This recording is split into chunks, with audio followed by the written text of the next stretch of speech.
Hello दोस्तों, आप सभी का स्वागत है आपके अपने YouTube चैनल पर। जैसा कि आप लोगों ने थंबनेल देखा है, हम लोग इस वीडियो में कक्षा 10 के इतिहास चैप्टर 1 यूरोप के राष्ट्रवाद के शॉर्ट टाइप क्वेश्चन का डिस्कशन करेंगे। अगर चैनल पर आप लोग नए हैं तो चैनल को सब्सक्राइब कर दीजिएगा और साथ में घंटी को भी ऑन कर दीजिएगा, ताकि इस तरह की मज़ेदार वीडियो आपको सबसे पहले मिल सके और अपने दोस्तों के साथ भी शेयर कर दीजिएगा। तो चलिए बिना समय को गवाए वीडियो को शुरू करते हैं। पहला क्वेश्चन है कि राष्ट्रवाद क्या है। तो याद रखिएगा, राष्ट्रवाद अपने राष्ट्र के प्रति प्रेम है। राष्ट्रवाद अपने राष्ट्र के भौगोलिक, सांस्कृतिक और समाज में रहने वाले लोगों में प्रेम और एकता की भावना है। तो राष्ट्रवाद का जनक नेपोलियन बोनापार्ट को कहा जाता है। नेपोलियन बोनापार्ट 1804 ईस्वी को फ्रांस का शासक बना था। राष्ट्रवाद का परिभाषा अर्नेस्ट रेनन और सार्यू ने दिया था। क्वेश्चन नंबर दूसरा है कि मेजनी कौन था। तो याद रखिएगा, मेजनी को इटली का मसीहा कहा जाता है। मेजनी का जन्म 1805 के जिनोवा के पिडमाउंट में हुआ था। पढ़ाई पूरी करने के बाद वह एक क्रांतिकारी संगठन कार्बोनरी का सदस्य बन गया। तो यह भी याद रखिएगा, कार्बोनरी का स्थापना 1810 में हुआ था, सुधारवादियों ने किया था। बाद में उसने यंग इटली नामक के संगठन की स्थापना की। तो यह भी याद रखिएगा, यंग इटली की स्थापना 1831 को मार्सेई में किया गया था। क्वेश्चन नंबर तीसरा है कि जर्मनी के एकीकरण की बाधाएं क्या थी। तो जर्मनी के एकीकरण की बाधाएं अनेक थी। जर्मनी लगभग 300 छोटे बड़े राज्यों में बटा हुआ था और इन सभी राज्यों की प्रमुखों की अपनी अपनी अलग सोच थी और धार्मिक और जातीय रूप से भी ये लोग एक नहीं थे। क्वेश्चन नंबर चौथा है कि मेटरनिक युग क्या है। मेटरनिक अपने समय का सबसे महत्वपूर्ण और प्रतिभाशाली राजनीतिज्ञ था। उसने यूरोप राजनीति में इतनी प्रमुख भूमिका निभाई कि 1815 से 1848 तक के यूरोपीय इतिहास का काल मेटरनिक युग के नाम से जाना जाता है। मेटरनिक का उदय 1815 को हुआ था और मेटरनिक का पतन मार्च 1848 को हुआ था। मेटरनिक ऑस्ट्रिया का चांसलर था और इसका उद्देश्य पुरानी शासन व्यवस्था को लागू करना था। मेटरनिक का मूल मंत्र था, शासन करो और कोई परिवर्तन नहीं दो। इसके साथ साथ मेटरनिक का नारा था कि जब फ्रांस छिंकता है तो समस्त यूरोप में सर्दी और जुकाम हो जाता है। यह नारा उसने जुलाई 1830 की क्रांति के बाद दिया था, क्योंकि फ्रांस की क्रांति से प्रेरित होकर बाकी देशों ने अपने निरंकुश शासन के प्रति क्रांति करने लगे। तो अब लघुत्तरीय प्रश्न को देखते हैं। क्वेश्चन नंबर पहला है कि 1848 के फ्रांसीसी क्रांति के कारण क्या थे। तो 1848 के समय फ्रांस का शासक लुई फिलिप था, जो उदारवादी था, लेकिन वह महत्वाकांक्षा था। उसने 1840 में गीजो को प्रधानमंत्री नियुक्त किया। गीजो कट्टर प्रतिक्रियावादी था। वह राज्य में किसी भी प्रकार के सुधार को लागू करने के पक्ष में नहीं था। वह राजा लुई फिलिप भी अमीरों को ही पसंद करते थे। उसके पास कोई सुधारात्मक कार्यक्रम नहीं था। देश में भूखमरी और बेरोजगारी चरम पर थी, अतः सुधारवादी नाराज होने लगे। इन सभी कारणों से 1848 के फ्रांसीसी क्रांति का जन्म हुआ। आई होप आप लोग को यह क्वेश्चन समझ में आ गया होगा।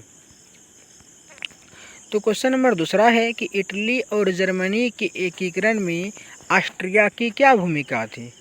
तो इटली के एकीकरण ऑस्ट्रिया और पिडमाउंट में सीमा के विवाद को लेकर ऑस्ट्रिया और इटली में युद्ध शुरू हो गया। युद्ध में ऑस्ट्रिया की हार हो गई और उसके एक बड़े राज्य लोम्बार्डी पर पिडमाउंट का अधिकार हो गया तथा इटली का एकीकरण पूरा हुआ। तो यह भी याद रखिएगा, इटली का एकीकरण 1871 ईस्वी को हुआ था। इटली के एकीकरण में मेजनी, गेरिबाल्टी, काउंट काबूर एवं विक्टर इमैनुएल का महत्वपूर्ण योगदान था। अब जर्मनी में देखते हैं जर्मनी का एकीकरण। तो जर्मनी के एकीकरण में सबसे बड़ा बाधक ऑस्ट्रिया था। बिस्मार्क ने प्रशा की सेना का संगठन कर उसे यूरोप का शक्तिशाली देश बनाया। उसने कूटनीतिक माध्यम से ऑस्ट्रिया को कमज़ोर करने का प्रयास किया। इस प्रकार से ऑस्ट्रिया के पृथक्करण के कारण ही जर्मनी का एकीकरण संभव हुआ। तो जर्मनी का एकीकरण भी 1871 ईस्वी को हुआ था। जर्मनी को एक करने के लिए बिस्मार्क ने 3 लड़ाइयाँ लड़ी थी, एक डेनमार्क के साथ और दूसरा ऑस्ट्रिया के साथ और तीसरा फ्रांस के साथ। तो डेनमार्क के साथ लड़ाई 1862 में किया था, ऑस्ट्रिया के साथ 1866 में और फ्रांस के साथ 1870 में। क्वेश्चन नंबर 3 है कि यूरोप में राष्ट्रवाद को फैलाने में नेपोलियन बोनापार्ट किस तरह सहायक हुआ। तो नेपोलियन बोनापार्ट ने न सिर्फ जर्मनी और इटली में राष्ट्रीयता की स्थापना मदद की, बल्कि संपूर्ण यूरोप के देशों में राष्ट्रीयता को लेकर उथल पुथल आरंभ हो गया। इस राष्ट्रीयता के मूल में राष्ट्रीयता की भावना के साथ ही लोकतांत्रिक विचारों का भी उदय हुआ। हंगरी, बोहेमिया तथा यूनान में स्वतंत्रता आंदोलन इसी राष्ट्रवाद का परिणाम था। इसी आंदोलन के प्रभाव के कारण उस्मानिया साम्राज्य के पतन हो गया और वह तुर्की तक में ही सिमट कर रह गया। राष्ट्रवाद के कारण ही बाल्कन क्षेत्र में स्लाव जाति को संगठित होने का मौका मिला और सर्बिया नामक नए देश का जन्म हुआ। अतः इन सभी कार्यों का श्रेय नेपोलियन बोनापार्ट को जाता है। नेपोलियन बोनापार्ट को राष्ट्रवाद का जन्मदाता या जनक भी कहा जाता है। क्वेश्चन नंबर 4 है कि गैरिबाल्डी के कार्यों की चर्चा करें, अर्थात गैरिबाल्डी के कामों के बारे में बताना है। तो गैरिबाल्डी को इटली का तलवार कहा जाता है। गैरिबाल्डी सशस्त्र क्रांति का समर्थक था। वह इटली के रियासतों का एकीकरण करके इटली में गणतंत्र की स्थापना करना चाहता था। अर्थात गैरिबाल्डी का उद्देश्य इटली में गणतंत्र की स्थापना करना था। वह मेजनी के विचारों से बहुत प्रभावित था, लेकिन बाद में वह काउंट काबूर के प्रभाव में आकर संवैधानिक राजतंत्र का समर्थक बन गया। उसने अपने लोगों को मिलाकर एक सेना का गठन किया जिसका नाम लाल कुर्ती रखा और सेना के बल पर इटली के प्रांत सिसिली और नेपल्स पर अधिकार जमा लिया। उसने विक्टर इमैनुएल के प्रतिनिधि के रूप में वहाँ की सत्ता संभाली और रोम पर आक्रमण करना चाहता था, लेकिन काउंट काबूर के कहने से उसने यह योजना त्याग कर दी। उसने बहुत कुछ किया किंतु कहीं का शासक बनने से इनकार कर दिया। इन त्याग से विश्व भर में उसकी प्रशंसा होने लगी। इन्हीं से प्रेरित होकर, इनके कामों से प्रेरित होकर लाला लाजपत राय ने इसकी जीवनी लिखी। क्वेश्चन नंबर 5 है कि विलियम प्रथम के बगैर जर्मनी का एकीकरण बिस्मार्क के लिए असंभव था, कैसे। तो विलियम प्रथम जानता था कि जर्मनी के एकीकरण के मार्ग में ऑस्ट्रिया सबसे बड़ा बाधक है तथा इसे हटाए बिना जर्मनी का एकीकरण संभव नहीं है। अतः ऑस्ट्रिया से मुक्ति पाने के लिए उसे युद्ध में हराना जरूरी था। इसके लिए आवश्यक था कि सैनिक शक्ति को मजबूत करे। तो विलियम ने प्रशा की सैनिक शक्ति बढ़ाने के लिए एक ठोस योजना बनाई। उदारवादियों के विरोध के बाद भी विलियम ने सैन्य बजट पर अधिक खर्च किया। विलियम की इन नीति के कारण बिस्मार्क ने रक्त और लौ नीति का अवलंबन किया तथा जर्मनी का एकीकरण संभव हो गया। तो बताइएगा कि यह वीडियो आपको कैसा लगा।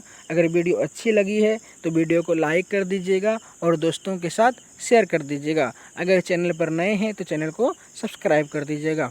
मिलते हैं इस चैप्टर के लॉन्ग टाइप क्वेश्चन को लेकर। तब तक आप लोग स्वस्थ रहिए, घर में सुरक्षित रहिए। इस वीडियो का PDF आपको टेलीग्राम पर मिल जाएगा। आपको टेलीग्राम प्ले स्टोर से डाउनलोड कर लेनी है और टेलीग्राम पर सर्च करनी है कमलजीत ऑनलाइन क्लासेस। आपको वहां से इस क्लास का वीडियो मिल जाएगा। तो थैंक यू फॉर वॉचिंग।